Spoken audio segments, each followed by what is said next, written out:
ईश्वरीय ज्ञान बुद्धि ने ग्रहण किया तो बुद्धि ये फैसला करे कि किस समय पर, किस अवस्था में, किस परिस्थिति में कौन सा कार्य कब करना है और कब नहीं करना है।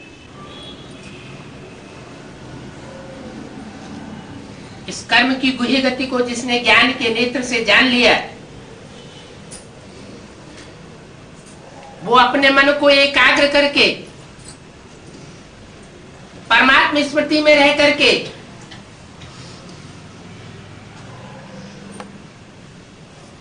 पाप और पुण्य से परे हो सकता है। उस टाइम विशेष के लिए, सदा काल के लिए तो सदा शिव एक ही है, लेकिन जो जितनी प्रैक्टिस करता है, इस पुरानी दुनिया के लगाव से जितना ही मुक्त होता रहता है, विरागी बनता है, वह उतना ही श्रेष्ठ योगी बन करके बाप समान अपनी स्टेज को प्रत्यक्ष कर सकता है। बाप की स्टेज क्या है? मनुष्य के बाप की बात नहीं, मनुष्यों का बाप है प्रजापिता। उस प्रजापिता में जो सुप्रीम सोल आता है, जो ये प्रैक्टिस कराता है, निराकारी, निर्विकारी, निरहंकारी, तो जो बच्चे इस स्थिति को प्राप्त करते हैं, वो है देहभान से मुक्त स्टेज। और जब देहभान से मुक्त बनते हैं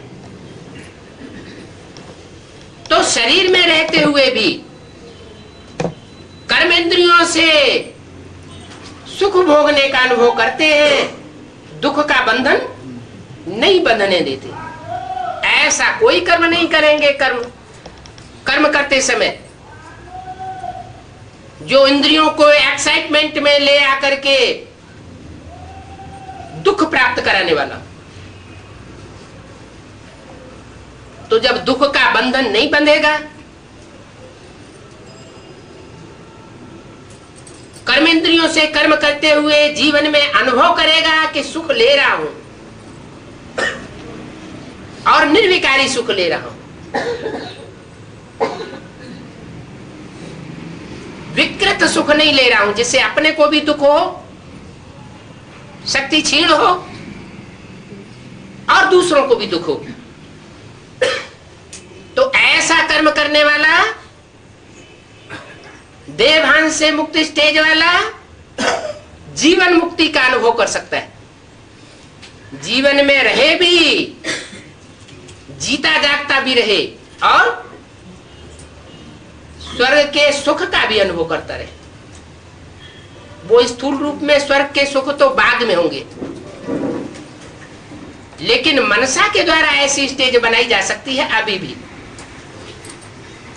ऐसे नहीं कि शरीर छोड़ने के बाद ही स्वर्ग मिलेगा। वो स्वर्ग जब मिलेगा उस समय तो ज्ञान नहीं बुद्धि में रहेगा, क्योंकि ज्ञानदाता ही इस सृष्टि पर मौजूद नहीं होगा। तो उस समय तो हमारी जो स्टेज होगी, देवताओं की जो स्थिति होगी, उन देवताओं को कहा जाएगा बुद्धू देवताएं। और अभी तो बुद्धिमान बाप के बुद्धिमान बच्चे होने चाहिए। अभी 84 जन्मों के पाठ का अनुभव हो सकता है।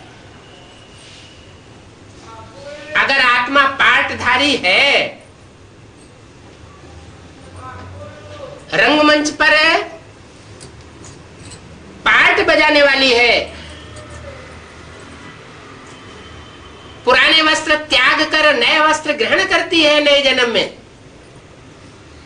तो आत्मा को अनेक जन्मों का अपना पार्ट याद होना चाहिए। अगर अपने पार्ट की स्मृति नहीं आती है तो बाबा कहते हैं वो बुद्धू पाटधारी।